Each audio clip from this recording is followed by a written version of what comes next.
दर्शकों, एआई दुनिया पे अपनी पकड़ बना रहा है, लेकिन ऐसे में क्या इंडियन नॉलेज सिस्टम को खतरा है? जो हमारे वेद पुराण है और जो हमारी पुरानी नॉलेज हमेशा ट्रांसफर होती आई है शिक्षकों के जरिए, वो क्या एआई आने से खत्म हो जाएगी? अब इसी बड़ी प्रॉब्लम का सॉल्यूशन लेके गौतम अडानी ने एक 100 करोड़ रुपए की इन्वेस्टमेंट की है। क्या है वो इन्वेस्टमेंट और क्या होने वाला है इंडियन नॉलेज सिस्टम्स को प्रोटेक्ट करने के लिए, वो मैं आपको इस वीडियो के अंदर बताऊंगा। नमस्कार दर्शकों, आप देख रहे हैं इंडिया न्यूज। मैं हूं आकर्ष कौशिक और इस वक्त जो खबर आ रही है वो ये है कि गौतम अडानी ने 100 करोड़ रुपीस की इन्वेस्टमेंट अनाउंस की है इंडोलॉजी के लिए। जी हां, इंडोलॉजी, इसका मतलब है जो इंडियन नॉलेज सिस्टम्स हैं उसको प्रोटेक्ट करने के लिए, हमारे वेद पुराणों को, हमारी जो नॉलेज है जो हमेशा इंडियन वैल्यूज के साथ आई है उसको प्रोटेक्ट करने के लिए 100 करोड़ रुपए खर्च किए जाएंगे, ताकि आने वाले समय में जब एआई इस पूरी दुनिया को टेक ओवर कर लेगा, जब इंफॉर्मेशन का सोर्स एआई बनेगा, तब वहां पे हमारा इंडियन नॉलेज सिस्टम भी हो, हमारी भारतीय संस्कृति भी हो। अब दर्शकों, पहले आपको समझाता हूं कि ये 100 करोड़ का क्या होगा, ये 100 करोड़ क्यों दिए जा रहे हैं। सबसे पहले तो समझो, ये 100 करोड़ रुपए भारत नॉलेज ग्राफ में लग रहे हैं, यानी इंडियन नॉलेज सिस्टम का जो ग्राफ है, उसका जो डेटा है, उसको बनाने के लिए, प्रोटेक्ट करने के लिए 100 करोड़ रुपए खर्च होंगे।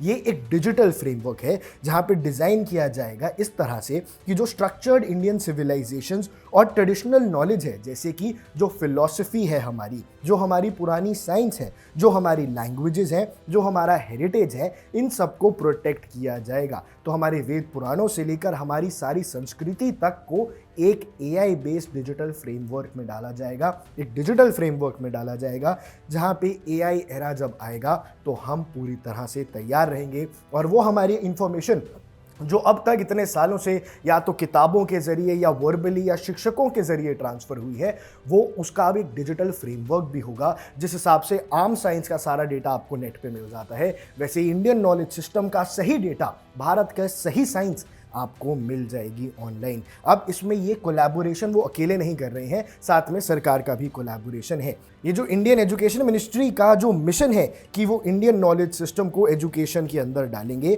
और IKS already national education policy 2020 में ये कहा गया है कि जो इंडियन नॉलेज सिस्टम है उसको हमें इंटीग्रेट करना है ट्रेडिशनल इंडियन नॉलेज से, एजुकेशन से, यानी हमारे बच्चों को एजुकेशन के अंदर इंडियन नॉलेज सिस्टम के पार्ट पढ़ाए जाने चाहिए, एंड वो हमारी एजुकेशन में, करिकुलम में इंक्लूड होगा। ना सिर्फ पैसे सिर्फ डिजिटल फ्रेमवर्क में नहीं खर्च होंगे, बल्कि वहां पे साथ साथ 14 पीएचडी स्कॉलर्स को 5 साल के प्रोग्राम के लिए पैसे भी दिए जाएंगे, रिसर्च में मदद भी की जाएगी। यानी हमारी इंडियन नॉलेज सिस्टम में जो 14 पीएचडी स्कॉलर्स होंगे जिनको पूरी जानकारी है, वो जब इस पूरे डिजिटल फ्रेमवर्क को तैयार करेंगे, इंफॉर्मेशन को वैलिडेट करेंगे, उनके पैसे भी इस 100 करोड़ में है। यानी इस पूरी रिसर्च को एक तरीके से स्पॉन्सर करेंगे गौतम अडानी, और शायद अपना और देश के प्रति अपने धर्म को भी निभाएंगे। इसके अलावा ये जो प्रोग्राम होने वाला है, यहाँ पे कंप्यूटेशनल लिंग्विस्टिक्स में भी ये सेट किया जाएगा। यानी हमारे जो वेद पुराणों का ज्ञान है,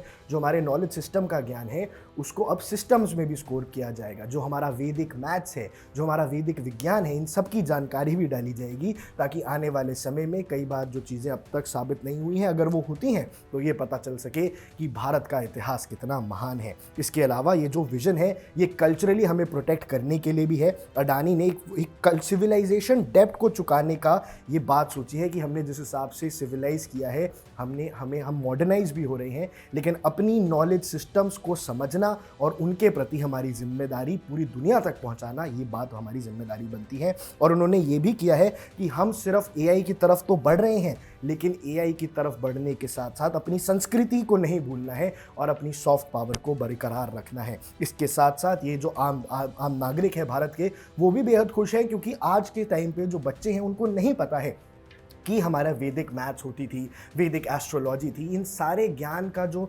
नॉलेज है वो उनको नहीं है, क्योंकि उसके रिसोर्सेज अब लिमिटेड हो गए हैं, क्योंकि तरीके बदल गए हैं। ये कोई फिलॉन्थ्रफी नहीं है, ये एक प्रॉपर प्लान है इंडियन नॉलेज सिस्टम को आगे लेके जाने का। ये दान पुण्य का काम नहीं है, ये जिम्मेदारी है कि हम अपने इंडियन नॉलेज सिस्टम को, हमारी सारी इंफॉर्मेशन को प्रोटेक्ट करें, ताकि आने वाले फ्यूचर जनरेशंस भी उसको एक्सेस कर सके। आप इस बात को समझिए कि आपने शायद फिर भी किताबों से ज्ञान लिया होगा, लेकिन अब वाली जनरेशन और आने वाले समय में तो एआई ही सबकी इंफॉर्मेशन का सोर्स रहने वाला है। और ऐसे में अगर वहाँ डिजिटल इंफ्रास्ट्रक्चर नहीं हुआ और हमारी जो नॉलेज है वो कहीं किताबों में गुम होकर रह गई, तो ये बात बिल्कुल ठीक नहीं रहेगी। इसलिए ये 100 करोड़ की इन्वेस्टमेंट एक बहुत अच्छी चीज़ है जो हमारे देश की नॉलेज सिस्टम को प्रोटेक्ट करेगी और आगे तक हमारी पूरी पीढ़ी दर पीढ़ी वो इंफॉर्मेशन ट्रांसफ़र करने में मदद भी करेगी।